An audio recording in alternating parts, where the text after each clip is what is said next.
Pour faire le plein, mieux vaut s'armer de patience. Dans cette station-service parisienne, c'est la ruée vers la pompe à essence. Certains automobilistes préfèrent prendre leurs précautions. Je commence vraiment à m'inquiéter, surtout que comme les grèves continuent, là ça commence vraiment à être un peu embêtant et je pense à la semaine prochaine en fait, surtout. J'ai fait déjà 3 stations aujourd'hui et c'est celui-là qui a des gasoils. Les ruptures de stock touchent quelques centaines de stations-service sur tout le territoire.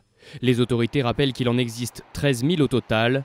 Pas question de parler de pénurie. Le gouvernement gère, on a des semaines de réserve, donc il ne faut pas que les gens se paniquent. C'est vrai que quand on se met à paniquer, ça augmente la demande d'essence à la pompe, mais aujourd'hui, il n'y a aucune raison, je le répète, de se paniquer parce qu'il n'y a pas de risque de pénurie. Les camions-citernes continuent à circuler. Ce samedi, les forces de l'ordre ont évacué des dépôts de carburant bloqués par les grévistes. Résultat, ils sont libres d'accès dans leur quasi-totalité, selon l'Union française des industries pétrolières. En revanche, en amont, les 12 raffineries de la métropole sont en grève et parmi elles, 10 sont à l'arrêt.